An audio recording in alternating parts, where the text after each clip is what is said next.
When markets move, Stephen E. Orr takes the chair. From the White House to Wall Street, he's spent decades at the intersection of policy, markets, and real capital. And he's seen firsthand how institutions use data behind closed doors. Now, as founder of Quasar Markets, his mission is to pull those signals into the open so everyone can see what really moves the markets. This is Stephen E. Orr, Big Beat on Wall Street. Let's filter the future live.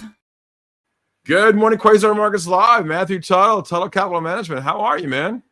Doing great. How are you? I'm very good. Listen, it seems like the world is moving quickly, whether that's war and politics or this morning, Netflix and Warner Brothers are going to get together, going to have a party, I guess, right?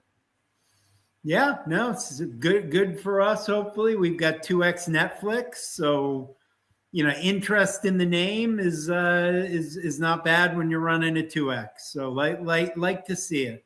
Excellent. Yeah. So I think I said this morning that HBO is that you're now including CNN. It's not just a movie studio. Now I think Netflix really puts themselves in the driver's seat if they get this done. But in the previous administration, Lena Khan was going to stop it. In this administration, do we stop this or does it go forward? I mean, I bet they wouldn't have gone through with this if they didn't think it was going to go forward.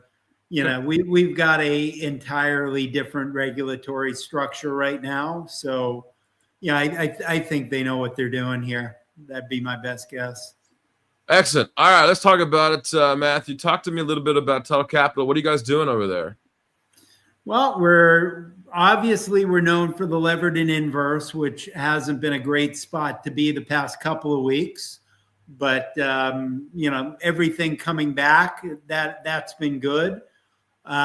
We are going heavy into the option income space. So, we're doing a webinar about this actually on Tuesday, why covered call ETFs suck and what to do better. So, we got a couple of 0 DTEs out on iBid and MicroStrategy. Timing wasn't so great on those, but, is what it is. We got a Mag 7 and a meme stock coming out in a couple of weeks.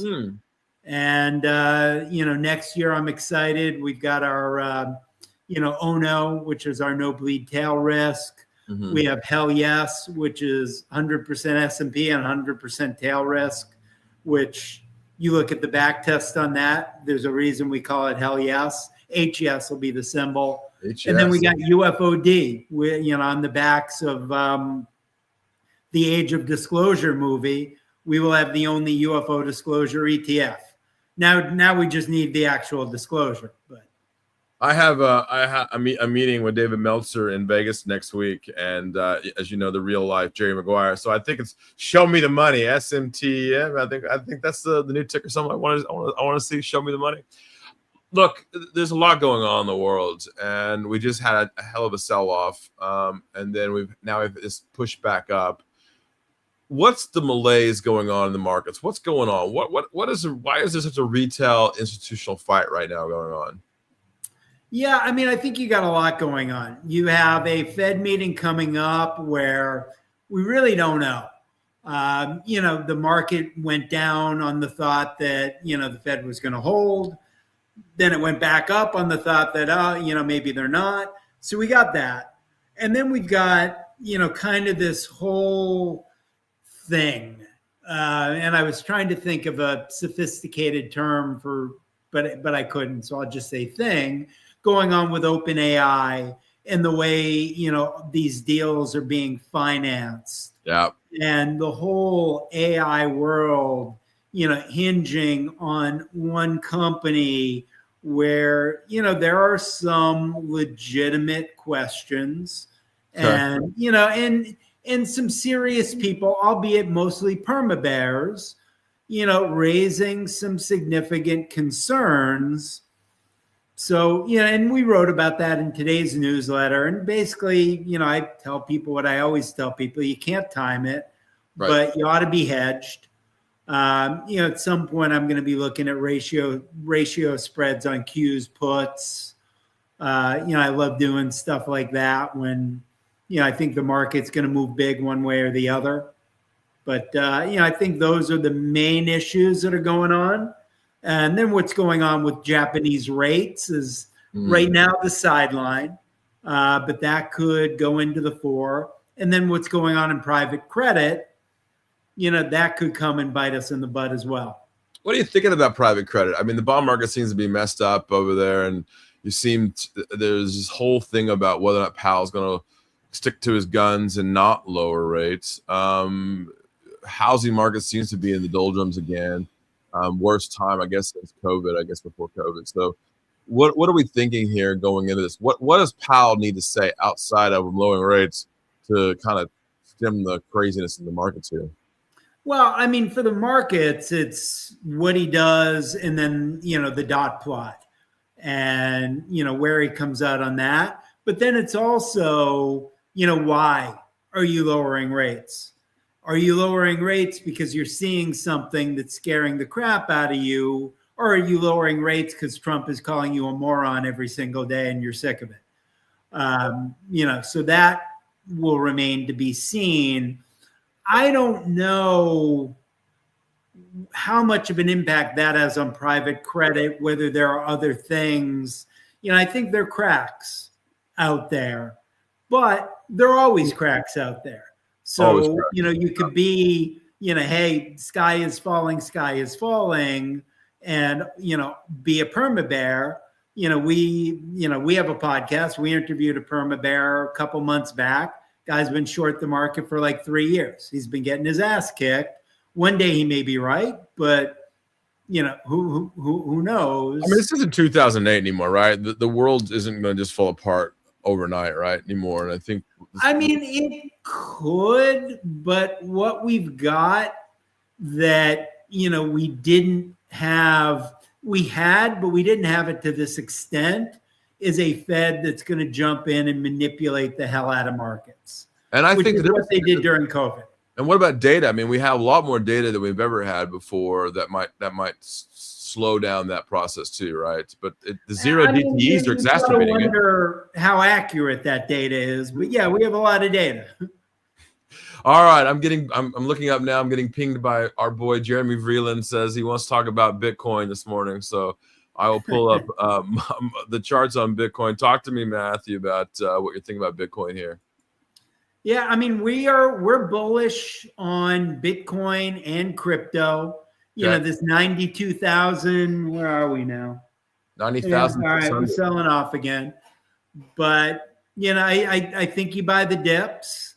I think you do it maybe in ways that are somewhat protected. We've got, obviously BITK, which is, a 0-day covered call on Bitcoin. But there are a bunch of different ways to kind of access that. We also have MSTK, which is MicroStrategy. I do actually like MicroStrategy here just because its premium to Bitcoin is completely evaporated. Okay. I do understand you've got that January 15th risk out there that, they may get, taken out of the indices they're in. So, that's something that, may be an issue. But, I'm buying the dips on both of those things. And where's the dip for you? I mean, for me, last week, it was 82,000. Where's that dip buying for you?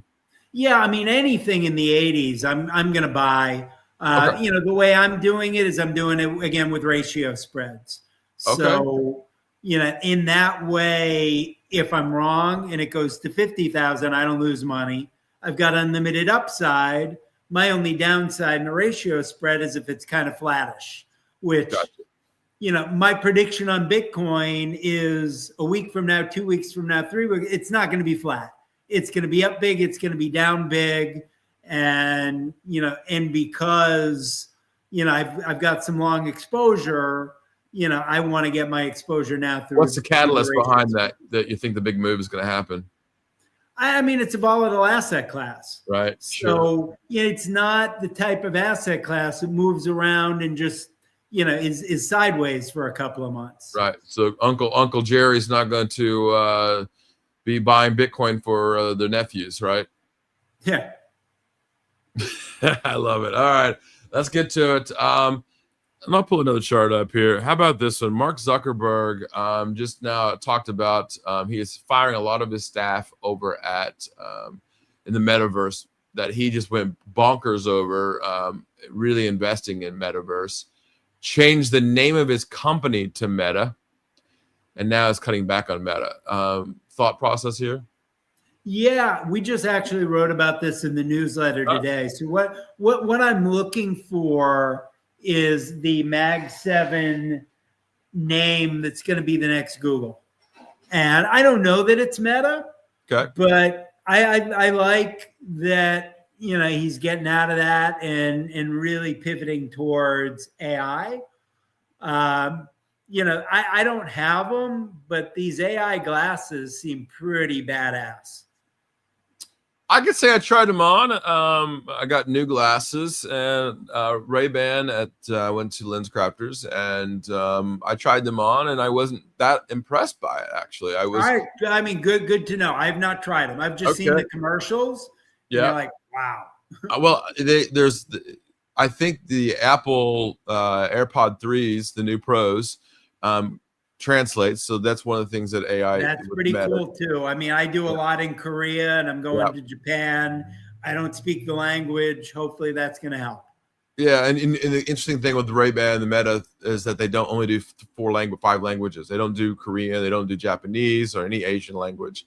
So there's a big thing there, and they don't have the video capability. It's just taking pictures and video, but you can't see things in your screen that I would like to see. So I kind of passed on them, and then that's hard for me to do, Matthew, to pass on technology. My house is full of technology, right?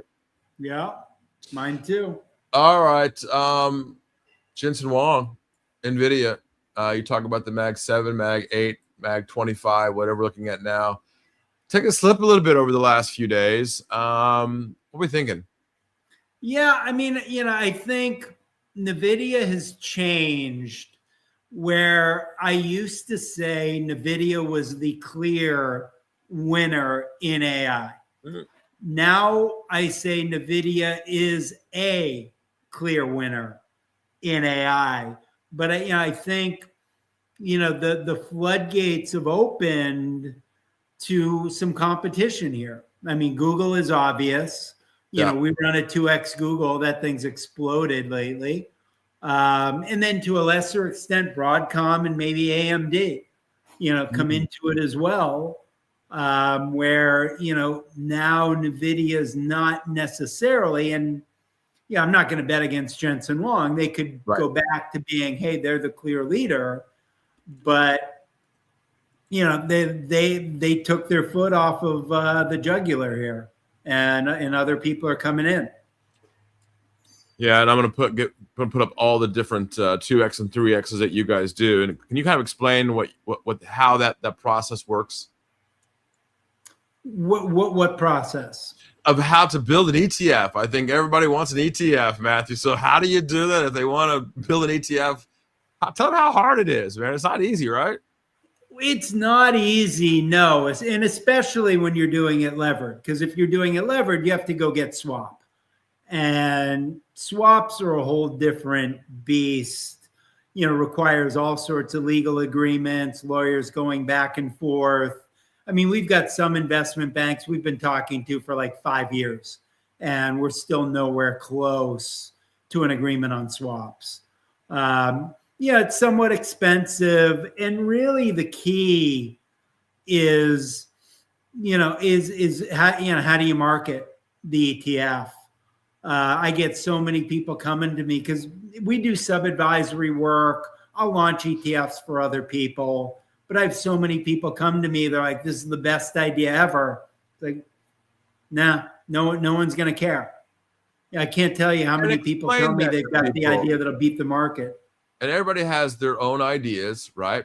Okay. So how do you decide this is a dumb idea? What do you say to them? Go, okay, I don't think it's a great idea here. Yeah, I mean, I think I've been doing ETFs for 10 years. Yeah. You know that, either, hey, this has a puncher's chance, because a lot of times it does. I mean, you could say, hey, I want to I had a guy call me the other day. He wants to do an ETF that buys Turkish bonds. It's like, I don't think that's going to work. I don't think U.S. investors are going to want to buy Turkish bonds. But if something happens and all of a sudden Turkey is the place to be, and you've got the only Turkish bond ETF, that's a home run. Now, I don't think that's going to happen. But could it? Sure. I mean, you look at the Jets is a great example. Yeah. That's the airline ETF. Pre-COVID, nobody cared. Who wants to invest in airlines? Right. After COVID, airlines got hot and Jets got billions of dollars in it. So can happen. But, you get a sense that, a lot of the ideas I hear, it's just like, it's just really unlikely. And you've heard some good one doozies. So give me the best worst one you've seen so far. Yeah, I mean, probably the Turkish bonds. Okay, all right. And the worst part about that is he wanted to market it to people from Turkey who are actually in Turkey. And I said, well, can Turkish citizens buy it in the U.S.? He's like, not really. Like, no. Dude, I don't know how that's going to work. And I'm gonna put up. I mean, for those of you who know, I do invest in. I don't know if it's pulling it up here. Turkish lira futures here. I actually do invest in Turkish lira futures. There's the forward curve. I am very, very short. So because I definitely think that the lira. So actually, I don't know. That's a bad idea, Matthew. To be honest. All right, let's go. Maybe I was wrong. I gotta call that back. Call him back up. I love it. All right, let's get to it. The hot one lately, let's go metals a little bit, has been silver, hi-ho. Talk to me a little bit. I sold all of my silver on Monday. I went down to the store and said, I have a lot of physical silver. I no longer own physical silver. Am I right or wrong on this place? I mean, short term, you're probably right. If I were a trader, I probably would have. Unfortunately for me, I don't have time to trade anymore. Oh, wow. So, I have, allocations to, and through options on ETFs. I don't own physical silver. I mean, I probably do somewhere in the house if I went and looked for it. But, so I own, options on SLV, a couple of the silver miners, PAAS, the gold miners as well. All of that stuff. And that's pretty much a fixed position for me, as a diversifier. Again, if I were a trader, I would probably have been selling that move. Okay. But, unfortunately, I don't have the time to do that anymore. All right. You said that covered call sucks. So let's talk about it. Tell us what your thought process about covered calls. So here's the deal with covered calls. And you and I have, we both got some gray hair. We've been around for a while.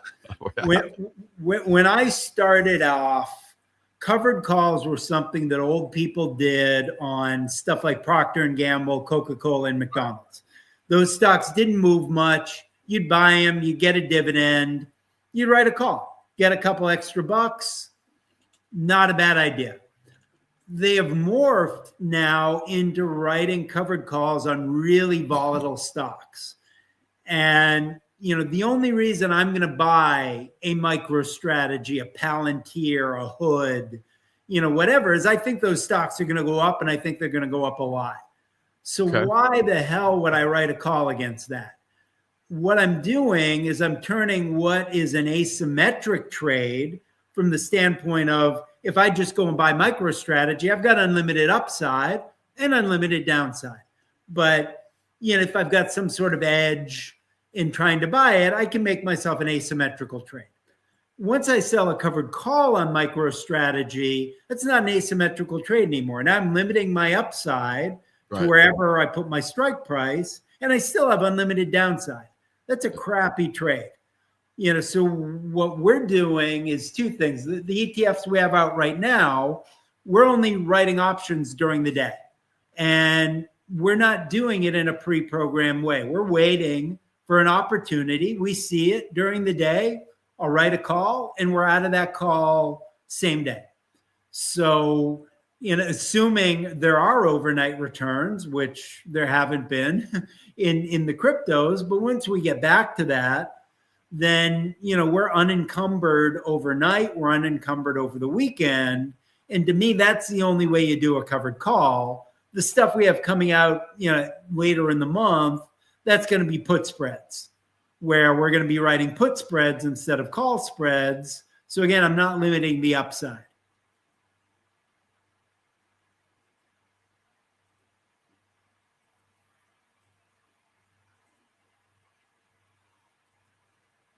Did I lose you? All right, guys, I've posted up there the actual link so that you can click on the link now and see all of these ETFs that they are posting on this. We talk about the covered calls.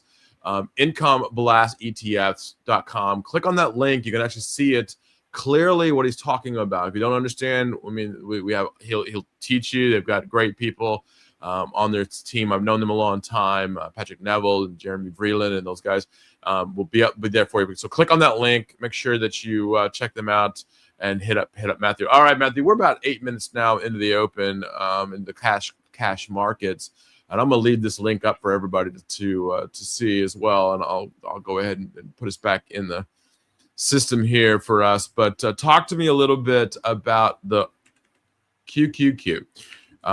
We have seen a rise over the last few days, but are you expecting a pullback here anytime soon on this? Yeah, I mean, I wouldn't be shocked to see something, maybe around the Fed meeting. Okay. Depending obviously on what Powell says, what he does, the presser, all of that. But certainly we've come a long way in a very short period of time.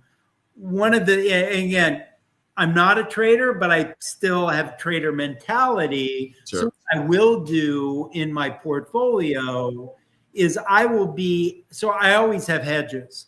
I will be adding to hedges as the market goes up, and I'll be taking hedges off as the market is going down.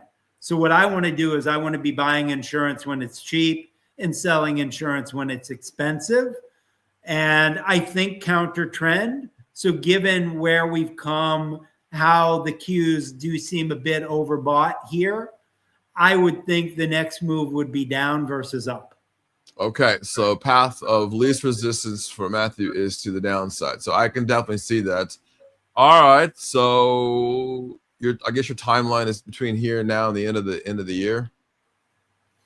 Yeah, but a lot's going to happen. And again, Sure. We got the Fed meeting, smack in the middle of that. That's going to be a big deal one way or the other.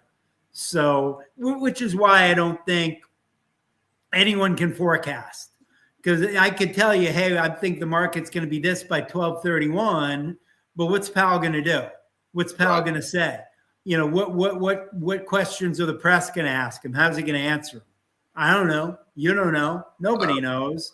I don't. As my friend JC Perret says, I don't even know what I'm going to have for breakfast. Right? How do we know what the Fed's going to say? Right? Yeah. So I'm on the carnivore diet, so I always know what I'm going to have for breakfast, but I don't know what Powell's going to say. I love it. I haven't eaten breakfast in years. Okay, let's get right to it. Talk to me a little bit about when we look at. Let's just go right to it. Eli Lilly, which is the weight loss drugs, been the big deal. Are you guys doing anything in that sector at all? Not as a firm, but as an investor, yeah, I love Lilly. Okay. And I just bought the dip maybe yesterday or the day before. So, we'll see. Actually, I didn't. I mean, I sold puts, cash secured puts. Okay. But yeah. So I'm definitely a fan. I mean, you see, personally, I'm not a fan of Ozempic. I mean, to me, diet and exercise. But you see so many people on it. And I think once you are on it, you don't really go off of it. So, that's a stock I'd want to own. Yeah, and for those of you out there that know, I am on Zapbound, so I'm helping you pay your bills there. Let's go. Yeah, I love it. All right. I think a lot of people have been asking me, and when we go into currencies, which affects everything in the world, the Dixie, the dollar. We've got some political things going on around the world. Are you concerned about anything going on right now that's going to affect the dollar here? Yeah, I mean, I always am. The whole idea of fiat currency, paper assets. Yeah, I think that's why, a couple months back, you were seeing a dual flight to gold, silver, Bitcoin, and Ether. And, now Bitcoin's taking it on the chin, but I don't think Bitcoin's taking it on the chin because people are like, hey, we're cool buying dollars now. I think there are other structural things going on in crypto. So that's why I think unless you're a trader, you got to have crypto, you got to have precious metals, and diversify as much as possible out of fiat currency. I think bonds are an awful investment. I don't think you want those. So that's why I've got permanent holdings and all of that stuff. All right. We got about 3 minutes, 2 minutes, 2.5 minutes now to the open. What's your thought process for today? Are we going long or are we going short today? Looks like a nothing burger today. Again, I don't know that people are going to be that willing to take big risk ahead of the Fed next week. Right. So, that's kind of what it's looking like at the moment. I think crypto selling off gives me a little bit of a risk off feel. Okay. But, we'll see. Sometimes crypto is correlated with the Qs. Sometimes it isn't. But I'd be a little cautious here. Okay. A little cautious. And what do you think Powell says that that we didn't expect him to say? We know it's going to be a purple tie and we know all that, but what's he going to say that you didn't expect him to say, or are you looking to say? Yeah, so again, impossible to predict. Is he going to cut? Is he not? But then I think as important, or maybe even more important, why? What are you seeing that's saying, hey, we need to cut rates here? All right. Well, and I have no idea what he's going to say about that. I do think he's going to cut. I don't know the why. I want to hear the why. Okay. I agree with you on that. All right. I pulled up here for everybody here, NFLU. This is one of Matthew Tuttle's 2X on Netflix. Thanks, Jeremy. Down 9% this morning. I think I'm going to do it this morning. I was going to buy Netflix on this dip, but I think what I'm going to do is I'm going to buy NFLU. Let's go. All right. I like it. All right. Got about 30 seconds here now to the open. And I got to hop at the open, by the way. All right, my man. I appreciate Matthew Tuttle. I appreciate everything here that you've done and your support. And we got your back too, my man. All right, Matthew Tuttle, everybody. Have a good day. Thank you, Matt. You too. Thanks. All right, we're gonna get to it. I'm gonna keep NFLU up here. I think this is a good place here. I do like this. I might be buying here down here on this sell off. I do like Netflix, and I think this is a good deal. I think the problem right now, I think quite frankly, is that people don't really understand the deal, and there's some back end on this. So with that being said, I'm going to pull up Netflix now down 4.3%, but NFLU being the big dog there for Matthew Tuttle, down almost 9% here this morning. So I do like this. Okay, we are now open 36 now, 35.85. Yeah, I honestly kind of like this Netflix move here. I like this sell-off, and I think I'm going to buy some down here actually. So this has been a very good move, I think, and I am going to go long, folks. Yeah, submitting the order now. I want to see it shake out just a little bit, and I think that we did that. And let's see, we are now 36.35 in FLX, 98 now, 97.88 now, down 5.3%. So we might be hitting the bottom there. Remember, we did this yesterday on other stocks too. So be careful out there. But I do like this. I like this move here a lot. Yep. Okay. All right. I am long now, 98 even. So we'll see if I'm right or wrong. But I do like this move on Netflix as a pickup here. So we'll see. And I'm pretty heavily long, by the way. Yeah. Look at this. We might actually see some goodness in here. Loving this here, 98.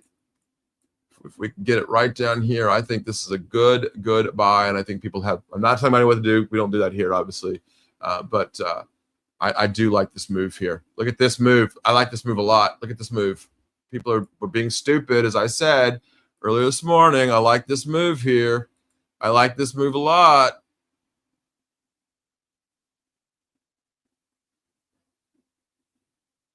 I think I'm going to stick with it.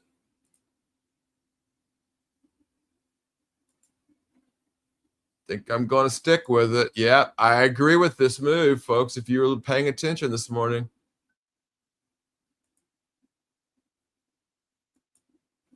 Some selling here a little bit, but I like this. I think there's going to be a little shakeout here, but I still like this.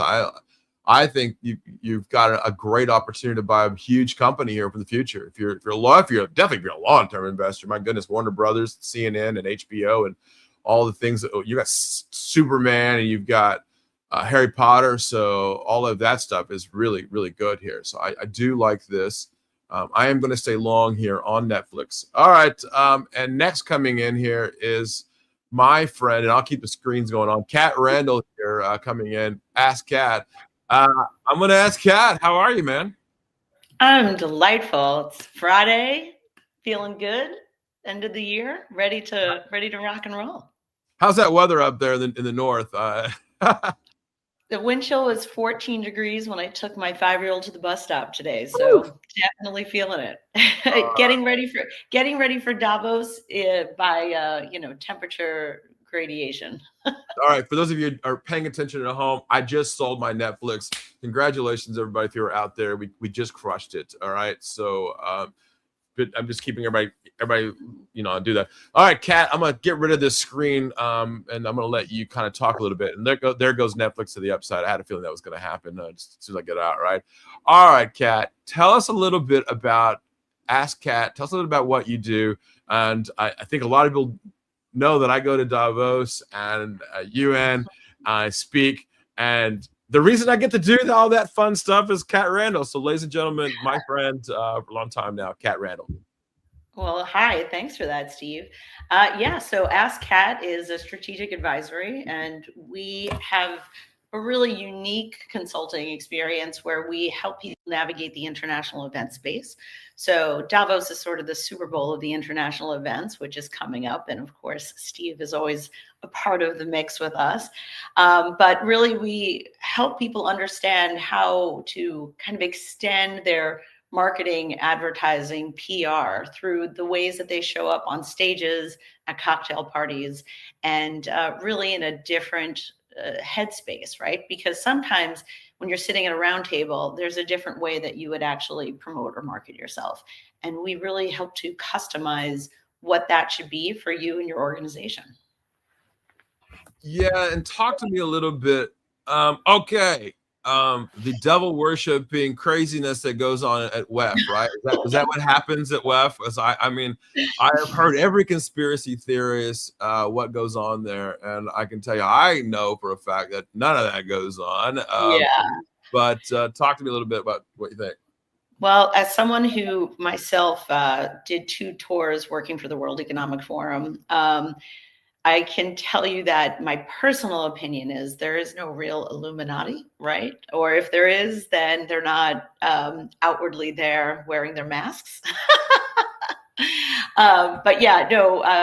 Davos is a convening space for the multi-stakeholder engagement. And the idea of multi-stakeholderism is if you took one head of state, one head of industry, one head of culture, you put them in a room together and you try to come up with some way to solve for a problem, right? So different perspectives, different minds, different regional areas. And then you go, well, I never thought of it this way because I wasn't thinking from a technology standpoint, or I wasn't thinking about it this way because I am not a pop star and I didn't realize that your fan base could actually drive this around climate change, around healthcare, around AI. So yeah, it is not a bunch of people just trying to figure out how to control the world. It's more of a improving the state of the world experience.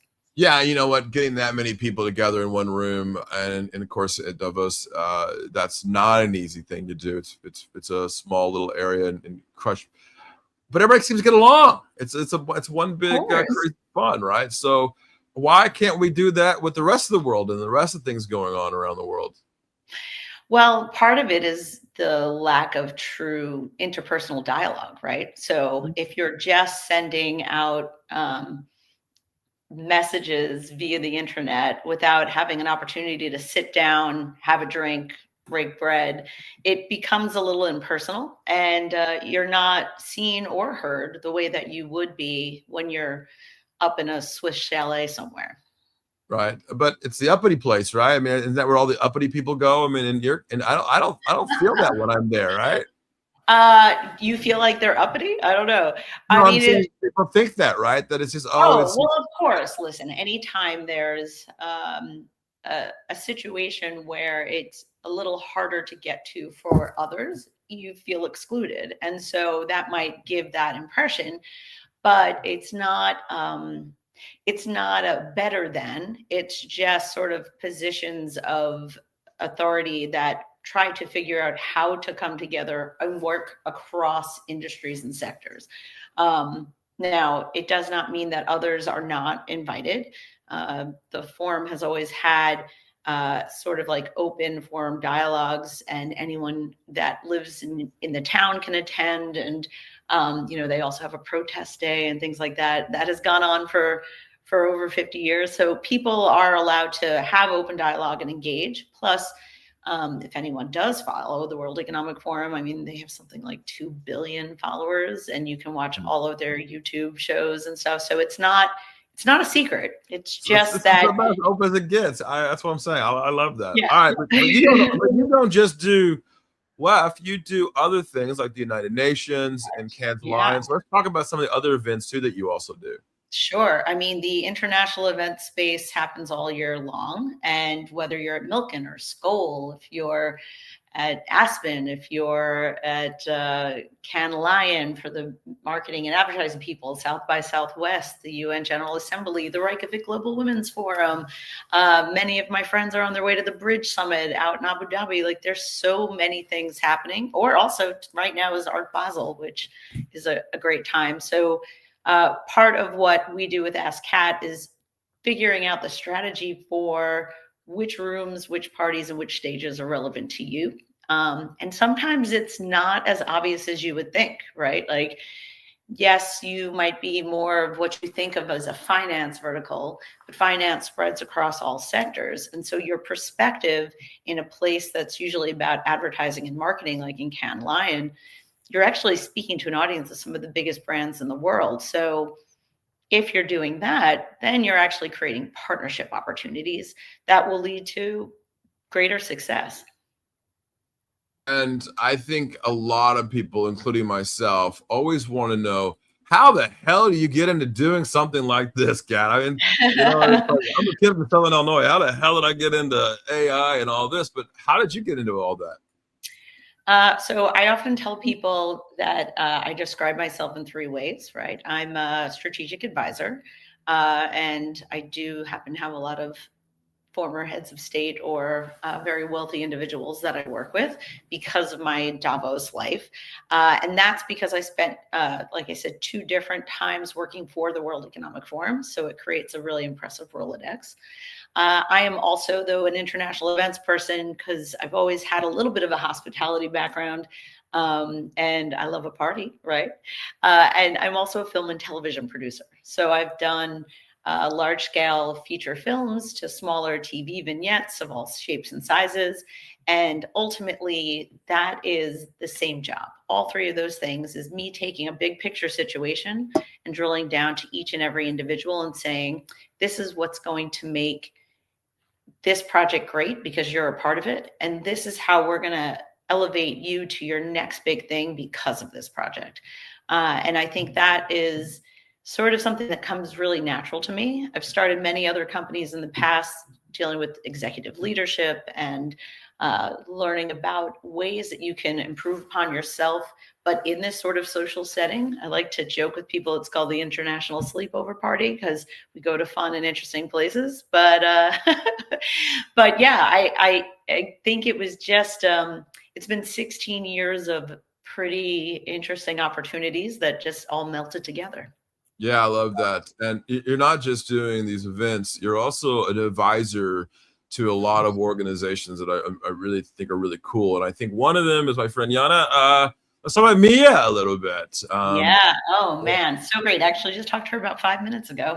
But yes, so the Mission Impact Academy, which is called Mia, is working on upscaling 1 million women around AI by 2030.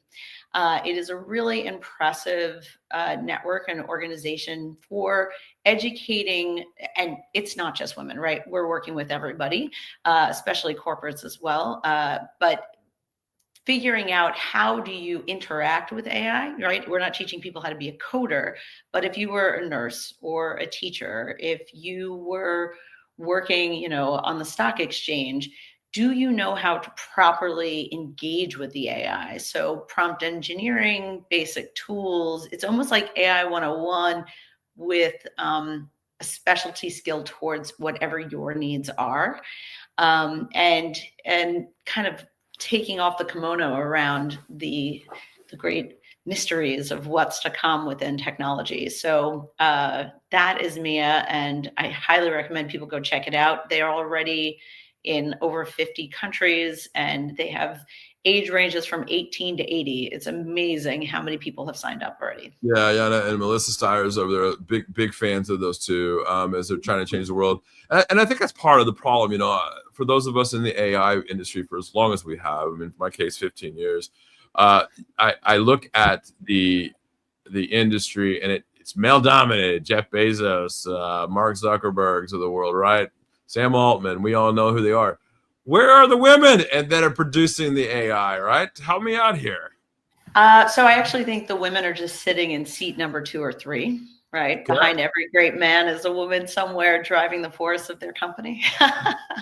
But there are a lot of women who just take on different roles, right? A great friend of mine, one of the jobs I had at the World Economic Forum was helping to launch the Center for the Fourth Industrial Revolution. And so a great friend of mine is Kay Firth Butterfield, who actually has a new book coming out in January. It's going to be very exciting. But Kay is one of the world leading experts around policy. And so when we talk about policy and AI, you really have to come from a different headspace. So I would say a lot of the women working in technology maybe are not necessarily the CEO of a company, but they are the ones dealing with education in the line of it. They're dealing with understanding policy and protectionisms.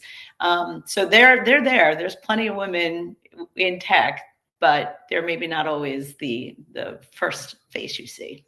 I mean, look at Mark Zuckerberg, right? How many years was his company run by a woman? Yeah, right. All right, so pulling up real quickly here, Qs are pushing higher a little bit here in the morning, but not by much. Bitcoin taking a slip as well. There was a big sell-off this morning, but I think what we're seeing is the dip buying here down here. So if you are into it right now, I have bought Bitcoin on this dip as it slipped off here a little bit. All right, we'll get back to it. There we go, Kat. Great. All right, Kat, talk to me a little bit about the world. What are you seeing in the world that are you happy? Are you sad? What's going on? What's the world of Kat Randel thinking about the world as we see right now? And of course, you are a futuristic person like myself. You see you have visions of the future that you like. Are we going in the right direction? Well, I think we're going in a direction that is definitely like pioneering days. We don't know where we're going, but we know that we have to go forward. 2025 was a doozy for most people. And I personally felt the weight of the transitions, the shifts that are happening, right? Both micro and macro. I'm sure every person, you talk to anybody at a dinner party and they'll be like, oh, I moved, I got divorced, I decided to like change my job, or I lost my job. So there was a lot of big fluctuations and changes, both personally and then of course on a much larger global scale. And those types of shifts are felt everywhere. And I've been saying for 3 years that we're in a global recession. Whether or not everyone else wants to talk about it, hey, that's, I guess, a personal choice. No, I agree with you. I mean, you look at Europe and Switzerland, a good example of that, 0%, right? I mean, what are they going to go negative on their rates? Look at Japan, right? 0.3%. It's ridiculous, right? And you have to wonder, with job losses now coming, and we just talked about Mia, right? Talk to me a little bit about job losses. Are people concerned about job losses out there? Are you seeing that as well? I mean, especially depending on your sector, right? We talked about Cannes Lion and the media advertising kind of branding world. They've had a really big hit this year. And so many of the larger agencies have had massive layoffs. I've got a lot of close personal friends who have been a part of that shift. It doesn't, though, mean that it's the end of the world or the end of anyone's career. We are in this beautiful renaissance. So we have to all understand that with the AI revolution, with just the greater global shifts that are happening and the perspectives, it's not about you losing everything. It's about you reinventing yourself. And sometimes you don't have to do much, but change a little bit of language. And that includes for jobs. So for a lot of the creatives who were in corporate, they may have to be a bit more creative than corporate going forward. I think we're going to see a lot more ecosystem investing, ecosystem mapping around sort of the future of work. And so you're going to see greater shifts for sure in the ways that people work together, people start businesses. They do them as partners and not necessarily competitors, or as everyone's a 1099, but they add each other collectively to projects. So, and especially for women, you were talking about women. I think that's happening a lot right now. There's, weird statistics about the ways that the workforce is being affected. And obviously for women in the last 5 years, it's been a doozy, but because of COVID related stuff, but it's also just what do you want out of your life? And women are approaching that in a very different way now. Yeah, and I wouldn't be where I'm at without some strong women in my life. So I know that feeling. Great. All right. So you have a unique position where you get to travel all over the world and see different cultures. And where's the next hot spot? What area are we missing? I like Japan myself, and we talked about Texas on the show quite a few times. But talk to me, Kat, about what kind of hot spot are you seeing around the world here? Yeah, I mean, it really depends on the sector. I mean, Africa is really big, and everyone has to always keep their eyes open.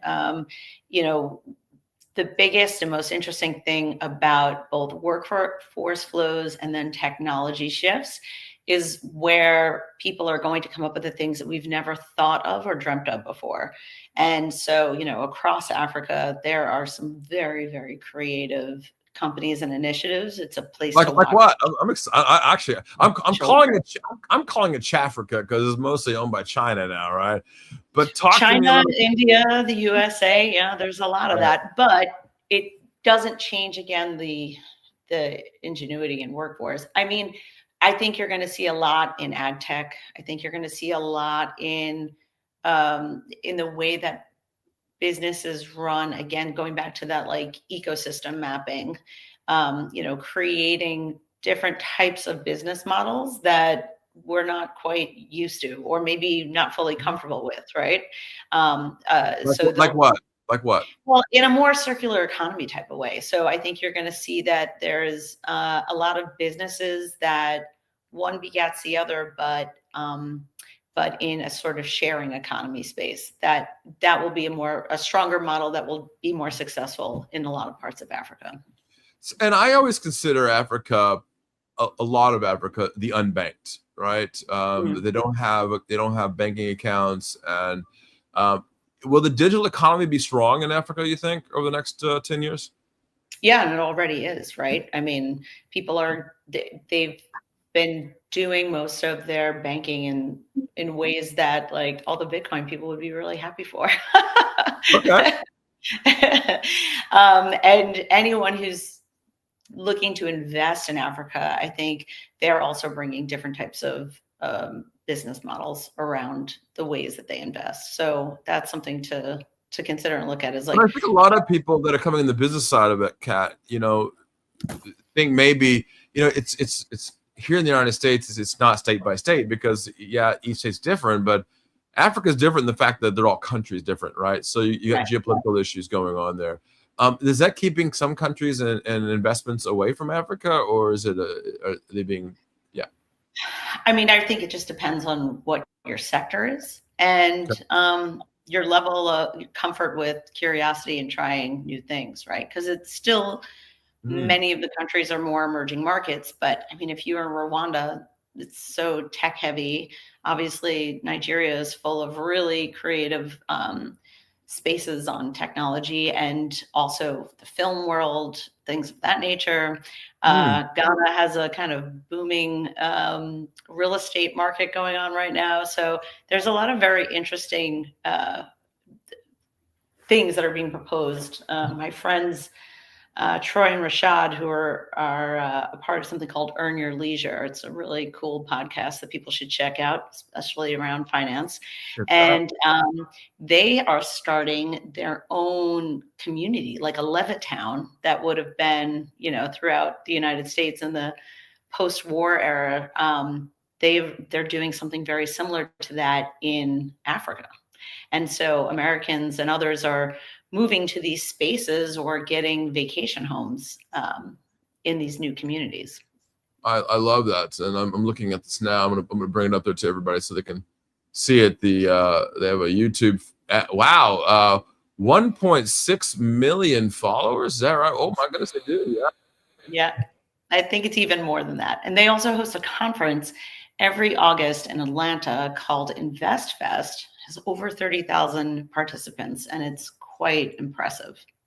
All right, we'll put that up there for everybody to see. That Earn Your Leisure. I like that. See, I'm learning something from you. I love this, Kat.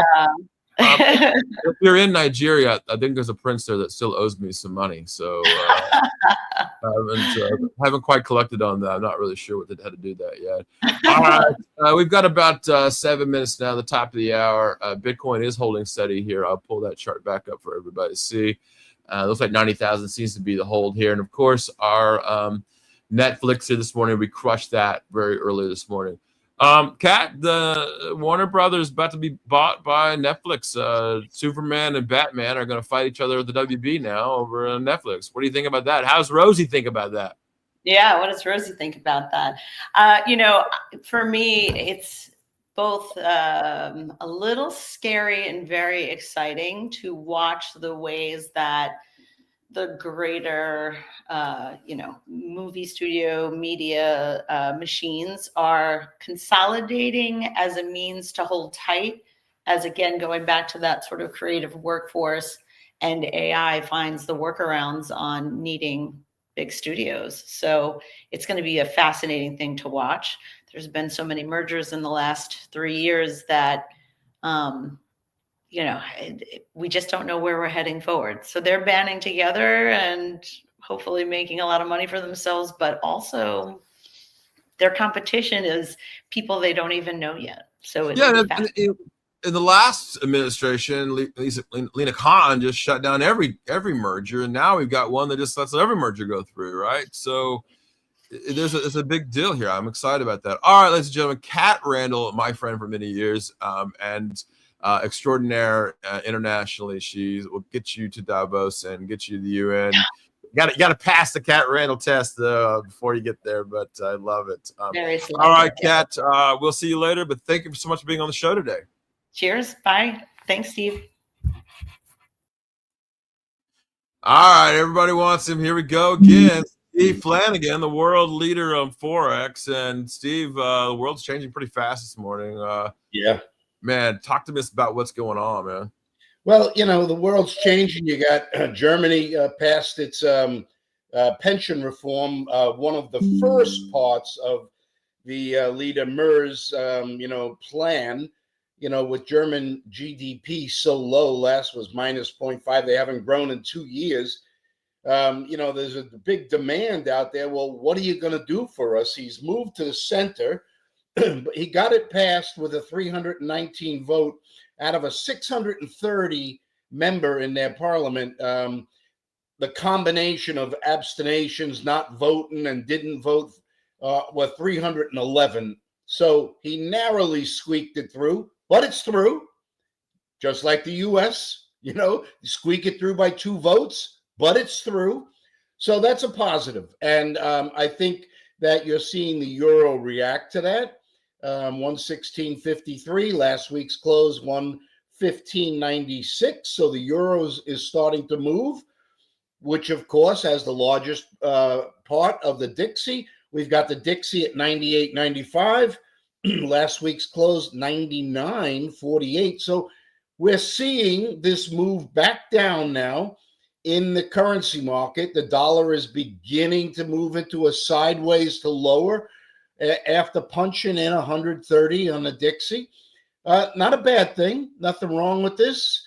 In actuality, Steve, thanks for putting that chart up. You look, you're in a sideways pattern here, going nowhere fast. Tops seem to be beginning to punch newer highs out each and every time. And it's going to be now, where do we put this low in? I believe the low will hold at 98.20. More, we're right in my zone. I like this level. I have put on a small dollar long at this level right here, around 98.80.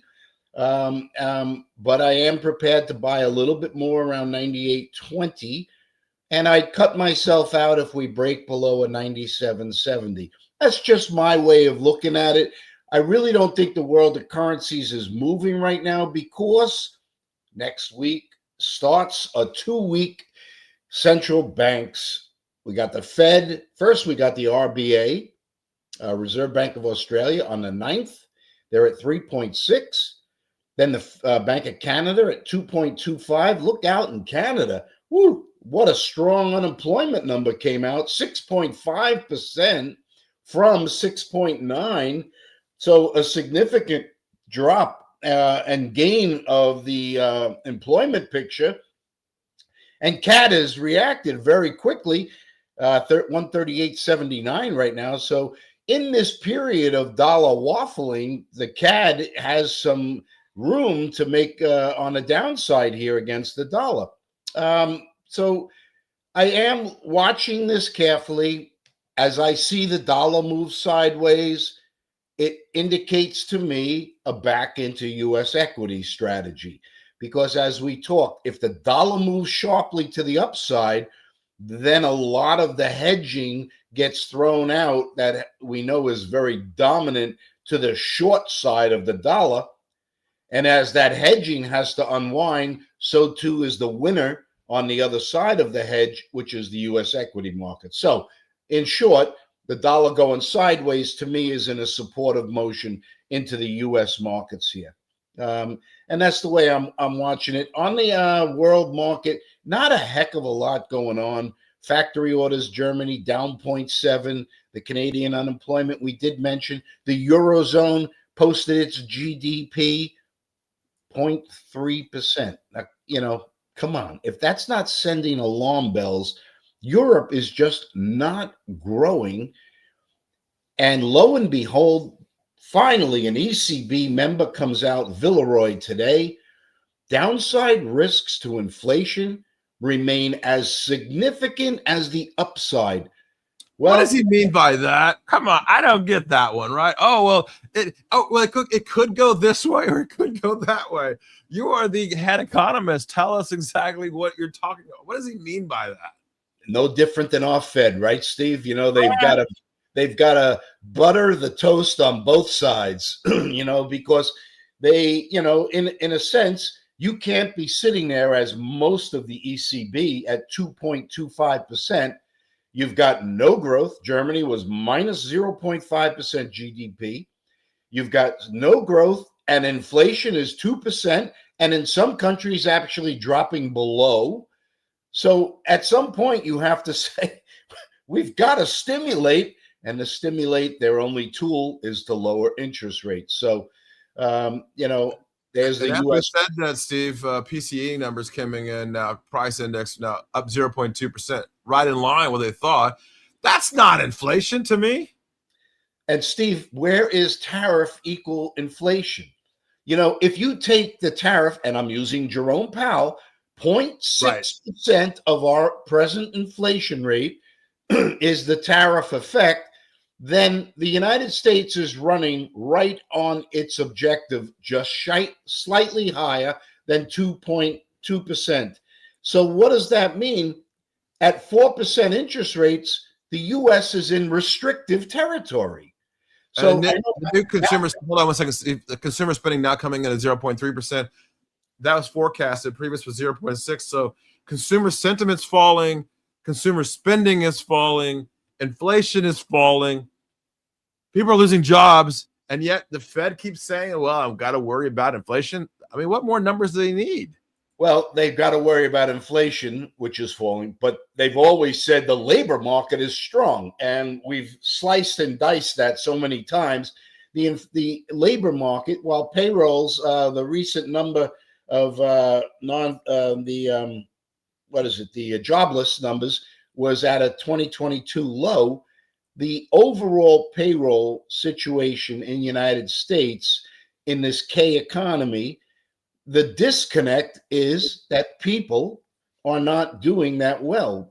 So despite a 4.4% unemployment rate that the Fed seems to talk about labor market strong, it's not reflective of today. Steve, we had a quick question from Carlos. Carlo, man, it's good to see you again. Very strong message from Trump to African countries saying, especially South Africa, especially in Joburg, has this changed? It says the relationship between Trump and Ramaphosa evolving, and what does it mean for the South African rand? Steve, you want to take over that one? Yeah, sure. I mean, the South African rand, I'm not a fan of. It's a higher yielding currency, but it has a potential depreciation. I am not in. I think when we look at Africa as a whole, if we look around the world, first you have Asia as the next investing, followed by Europe. I would actually put Canada and Mex somewhere in the midst, probably before Europe, but then Latin America as well. Then I would put Europe. And lo and behold, you cannot be an international investor without looking at Africa. Africa has such an upside to it, but the timing is everything there. In the South African rand specifically, there's been a lot of things that have been pointed out. And when we start playing currencies in this era, we've got to keep a very close eye on the political world. And if the comments coming out are so negative, then any tweet is going to move that one significantly. So while I may be a longer term buyer of the South African rand, I am staying completely out of that one in the shorter term, medium term, until I see some progress, because the upside from here would be substantial. Therefore, if I miss a little bit of this downside, I'm not really worried. So I don't like the South African rand at this particular point in time. Yeah, we see the Bitcoin sold off this morning, and with this news now, I think some people think that we're going to go right back up on Bitcoin here. I agree with that. I think I agree. We're gonna. I mean, Fed's going to have to cut next week, right? We talked about yes, Steve, the Fed will cut next week. We talked about the correlations during the month of November coming off. Bitcoin was way out in front, putting a top in. Gold actually topped a bit. So all the correlations where the profits were began to come off, and then the equity market followed right after that. And the dollar, of course, dropped off quickly, and then it surged with the dollar yen specifically. And now that we know Bank of Japan is going to probably raise in 2 weeks, we've got a stabling situation in the currency markets. And what does that mean in the bigger, broader macro picture? The correlations go back on. Gold and silver have been holding very firm. And that puts us back to the point where now Bitcoin, or the crypto, has been standing off. I was hoping Howard would be on because I wanted to ask him a question. I kind of favor Ethereum over Bitcoin, and I wanted to hear what he thought about that. But yeah, Steve, that's going to be moving. And I like the equity market doing its slow basing. Watch out for the upside next week if you get a Fed cut. All right, and for those of you who don't know, Howard's out today, sick. He'll be back on Monday. In fact, Howard and I will be in Vegas next week, so we'll talk about that. For the proper trading. All right, so Steve, I sold my silver, sold all of it. I'm back on Monday at $58 an ounce. Am I right or wrong here? Did I make a mistake? You took a profit. There's never a mistake in taking a profit, right? Sure. I bought it $19. Yeah, so you've had a great run, and now you would be kind of in a position. See, I if I believe in something, I never like to go empty-handed. So I would cut 3/4 and always hold a quarter because I'm so deep in the money. I think silver, as you've been kind of saying on the run up, has such an industrial demand, especially as we begin to look at all the different aspects that are growing in technology. If silver holds here probably through mid next week, I would think that it's going to make another big sharp move up. So I'm kind of watching it here. I want to see if it holds in this 50-52 level as support. I myself am still long silver, and as you, I'm in at such a low level that I'm just watching it go. Yeah, of course, understandable. Yes. All right, Steve, you are Mr. Forex for many, many years. JP Morgan's had the desk. Let me ask a question. Have you seen a time like this in the currency markets? Is there another time period that historians like myself can go back and look and go, you know what? This kind of reminds me of XYZ time. Wow, Steve, and every narrative out there in the world is trying to assimilate this move to a .com era. I have, as you know, my quantum convergence theory that we are moving into a period of time that we've never, ever seen before. I believe that the explosion in the technology sector of the equity market, which will drag everything with it, will be unparalleled in my lifetime. So, you know, I look at the convergence of issues going on, and I'll simply describe it to this way. As the telephone in the 1950s revolutionized how people could communicate, followed by .com, the time frame is now narrower. The AI will be on parallel to us learning how to fly, how the invention of telephone. That's the significance it will have to the world. And that is never happened before. So I would think this is a once in a lifetime opportunity for investors to look at things that make sense. Meta now moving out of the metaverse and more into AI, the glasses, as you said, you know, you're going to go to Tokyo, you hook up a pair of glasses. Next thing you know, it's doing, you know, you can listen to the language.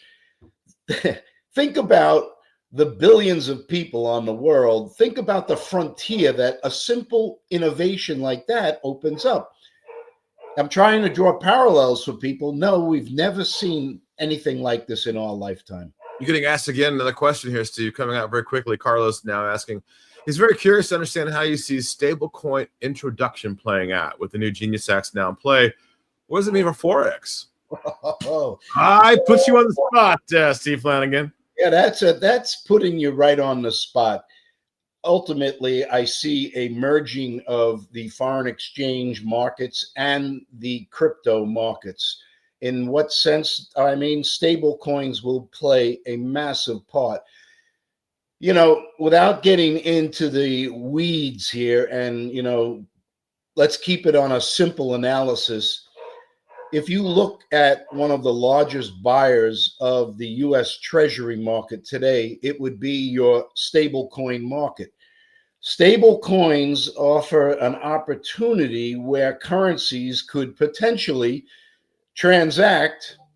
Right now in my career, when you bought euros and sold dollars, it took 2 days before you saw those effects in your account. Now it has come down to a 1 day in most areas. With stablecoin adopting into the FX world, you could literally sell your euros and have your dollars within moments. And I think you have to ask the question, define stablecoin, right? Is it CBDCs? Are they going to be a certain coin? Is there going to be a world coin, right? What are we looking at here? I think you'll end up with individual currency coins. So a fiat tied to a dollar coin tied to a stable coin. But I think that this administration said no U.S. dollars CBDCs, right? Central bank. I don't think it'll be a central bank coin. I think what you're looking at is a settlement system. And the stable coins on the opposite ends will be kind of built into a settlement system. But we already have USDC. We already have Tether. We already have those. Are you saying something else? Or are you saying that something that's already in play now will be what they'll be using? What's beginning to become in play today will become universal to the system. Gotcha.